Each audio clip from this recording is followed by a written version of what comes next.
ఓం మహాగణాధిపతయే నమః. ఓం గురుభ్యో నమః. ఓం శ్రీమాత్రే నమః. పరమేశ్వర స్వరూపమైనటువంటి జ్యోతిష, వాస్తు మరియు ఇతర అనేకమైనటువంటి శాస్త్రములను మనకు అందించినటువంటి మహర్షులకి నమస్కారం. హయగ్రీవ హయగ్రీవ హయగ్రీవేతియో వదేత్తస్య నిస్సరతే వాణి జిహ్నుకన్యా ప్రవాహవత్. అరుణాం కరుణాతరంగితాక్షీం ధృతపాశాంకుశపుష్పబాణచాపాం అనిమాదిభిరావృతాం మయూకైః అహమిత్యేవ విభావయే భవానీం. శ్రీమాత్రే నమః. ప్రేక్షకులకి ఆ లలితాంబిక అమ్మవారి యొక్క అనుగ్రహం పరిపూర్ణంగా కలగాలని మనస్ఫూర్తిగా కోరుకుంటూ మనం ఈరోజు రాహువు కేతువు, ఈ రాహుకేతువుల మార్పు కొన్ని సాఫ్ట్వేర్స్లో ఒక రకంగా ఉంది. అంటే కొన్నిట్లో మే 18 అని, కొన్నిట్లో మే 15 అని, కొన్నిట్లో జూన్ 1 ఉంది. కాకపోతే దీని ప్రభావం మాత్రం మే 15 నుంచి స్వల్పంగా ప్రారంభమై జూన్ 1వ తేదీ నుంచి తీవ్రత పెరుగుతుంది దీని యొక్క ప్రభావం. మరి ఈ రాహుకేతువుల మార్పు మూలంగా ద్వాదశ లగ్నాల వారికి, లగ్నం తెలియని వారికి, రాసుల వారికి ఏ రకంగా ఉండబోతుంది, ఇందులో మంచి ఉంటుంది, జాగ్రత్తలు కూడా చెప్పుకుంటాము. అదేవిధంగా ఏ పరిహార మార్గం చేసుకోవాలనేటువంటిది కూడా చూసుకోవాలి. అయితే ఈ యొక్క విషయాలు చెప్తుంది నేనైనప్పటికీ కూడా చెప్పిస్తుంది సాక్షాత్ లలిత అమ్మవారిగా భావిస్తూ ఒక్కొక్క లగ్నం గురించి మనం తెలుసుకుందాం.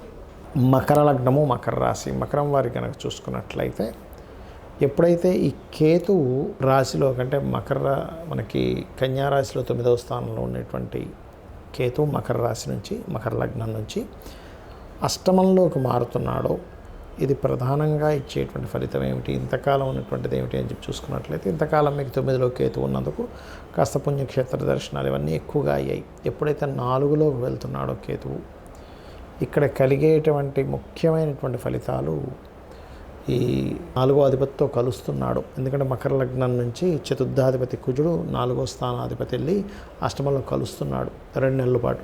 కాబట్టి ప్రధానంగా 4వ అధిపతితో కేతు ఎప్పుడైతే అష్టమంలోకి వచ్చి, భాగ్యంలో ఉండే కేతు అష్టమంలోకి వచ్చి కలుస్తున్నాడో ఇది ఇచ్చేటువంటి రిజల్ట్ ఏమిటి అంటే, కొంత మీరు ఏదైనా ల్యాండ్ రిలేటెడ్ ఇష్యూ విషయంలో, ప్రధానంగా మీ పూర్వీకులకి అంటే తండ్రి తాతగారి ఆస్తికి సంబంధించినటువంటి విషయంలో తీసుకునేటువంటి నిర్ణయాల విషయాల్లో మకరం వారు కాస్త జాగ్రత్తగా నిర్ణయం తీసుకోవాలి. అదేవిధంగా మొదటి 2 నెలలు కూడా కాస్త వాహనాల మీద వెళ్ళేటప్పుడు కాస్త జాగ్రత్తగా వెళ్ళాలి. ఎందుకంటే ఇక్కడ 4వ అధిపతి అష్టమ స్థానంలో సంచరిస్తున్నందుకు. అలాగే మరొక విషయం ఏంటంటే, రాహు ఎప్పుడైతే మీకు 3వ స్థానంలో ఉండేవారు రాహు 2లోకి మారుతున్నాడో, ఎవరైతే ఆన్లైన్లో బిజినెస్లు చేస్తూ ఉంటారో, ఆన్లైన్ అంటే చాలామంది తెలియక ఈ పేకాటలు లేకపోతే బెట్టింగ్స్ ఇవి అనుకుంటారు. ఇవి కాదు, గుర్తుపెట్టుకోండి. ఆన్లైన్లో చేసే బిజినెస్లో, ఆన్లైన్లో మీరు ఏదైనా ఒక సర్వీసెస్ ఇస్తున్నారు, లేకపోతే ఆన్లైన్లో మీరు ఏదైనా ప్రోడక్ట్ అమ్ముతున్నారు, విదేశీ సంబంధంగా ఇంపోర్ట్ ఎక్స్పోర్ట్ రిలేటెడ్ సంబంధించిన వ్యాపారాలు ఏదైనా చేస్తున్నారు, దానికి చాలా బాగుంటుంది. కాకపోతే ఇక్కడ ఎప్పుడైతే ఈ కుజుడు కేతువు 4వ అధిపతి వెళ్ళి కేతువుతో కలుస్తున్నాడో, దీనికి ప్రధానంగా మీరు తీసుకోవాల్సిన జాగ్రత్త ఏంటంటే, ఏదైనా ల్యాండ్ తీసుకునేటప్పుడు కాస్త జాగ్రత్తగా ఉండండి. ఏదైనా మిషనరీ కొనుగోలు చేసేటప్పుడు కాస్త జాగ్రత్తగా ఉండండి. ఈ యొక్క జాగ్రత్తలు ప్రధానంగా తీసుకోండి. ఇక మీరు చేయవలసినటువంటి దేవత ఆరాధన ఏమిటి అని చెప్పి చూసుకున్నట్లయితే, అమ్మవారి యొక్క ఆరాధన, లలితా సహస్రనామాల యొక్క శ్రవణం చేయండి. మరియు కొంచెం అంటే కొంతమంది ట్రెక్కింగ్లని, కొండల మీదకి ఎక్కడమని, ఒక్కోసారి దీపావళి రోజు కొన్ని పటాసులు పేల్చుకునేటువంటి విషయాల్లో అని అప్రమత్తంగా ఉండాలి. ఎందుకంటే ఎప్పుడైనా అష్టమంలోకి అగ్నితత్వ రాసుల్లో కేతు సంచారం జరిగేటప్పుడు ఇటువంటి ఇంట్లో, ఇప్పుడు లేడీస్ అది ఇంట్లో వంట వండేటప్పుడు ఇటువంటి పవర్ రిలేటెడ్ సంబంధించిన విషయాల్లో కొంత జాగ్రత్తగా ఉంటూ, ముఖ్యంగా గోవుకి క్యారెట్సు, బెల్లము మరియు గ్రాసము తినిపించినట్లయితే ఇబ్బంది కూడా ఉండదు. ఈ రాహుకేతువుల యొక్క మార్పు మూలంగా దేశ గోచారం ఎలా ఉండబోతుంది మనం ఆల్రెడీ ఒక 40-45 రోజుల క్రితమే చెప్పుకున్నాం. అయ్యా కుజుడు కర్కాటక రాశిలో సంచరిస్తున్నాడు, నీచబడి ఉన్నాడు.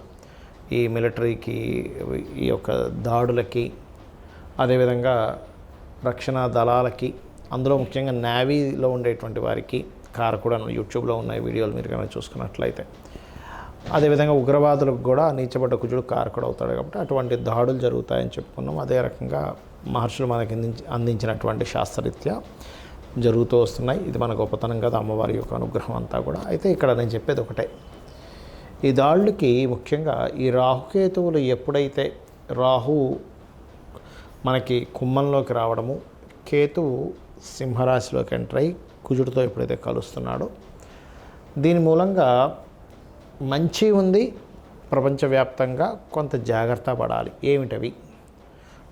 ఎప్పుడైనా కేతువు గనక కుజుడితో సంబంధం కలిగితే, అందులో ముఖ్యంగా సింహరాశి అనేటువంటిది ప్రార్థనా స్థానాలు, మరియు సింహరాశి అనేటువంటిది మెడిటేషను, సహజ పంచమ స్థానం కాబట్టి మనం ధ్యానం చేసుకునేటువంటి ప్రదేశంగా కూడా చెప్తూ ఉంటాం. కాబట్టి ధ్యాన ప్రదేశంగా కనుక మనం చూసుకున్నట్లయితే పర్టికులర్గా ఇక్కడ ఈ ఎప్పుడైతే మే 15 నుంచి ఈ కేతువు వస్తున్నాడో, అదేవిధంగా జూన్ నుంచి కాస్త కుజుడు కూడా కనెక్ట్ అవుతున్నాడో, ఇక్కడ ప్రధానంగా మనం చూసుకోవాల్సింది ప్రార్థనా మందిరాల మీద ఇప్పుడు మనకి జరుగుతున్న అటాక్లన్నీ కూడా పహల్గాం దాడి తర్వాత కొంచెం ఈ స్పిరిచువల్ కేంద్రాల మీద, అది సిక్కులది కావచ్చు, లేకపోతే మన హైందవులది కావచ్చు, ఎవరిదైనా సరే ప్రార్థనా మందిరాల మీద ఆ యొక్క అటాక్స్ అనేవి జరుగుతాయి. ఒక్కొక్కసారి మన వాళ్ళు వేసేటువంటి అటాక్స్లో కూడా ముఖ్యంగా మనం గతంలో చెప్పుకున్నాం, పెహల్గాం తర్వాత యుద్ధం కంటే కూడా ఎక్కువ అటాక్స్ జరుగుతాయి అనేటువంటిది. ఆ రకంగానే అటాక్స్ జరుగుతూ ఉన్నాయి.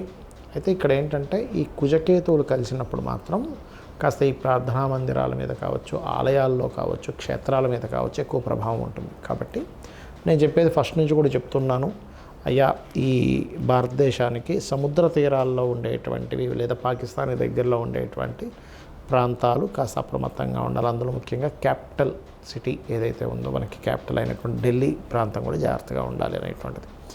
అయితే ఇక్కడ చూసుకున్నట్లయితే మరి ఏం చేయాలి? అందరూ కూడా దక్షిణామూర్తి స్తోత్రము, కాలభైరవ అష్టకము ఎక్కువగా చేసుకుంటూ ఉండాలి.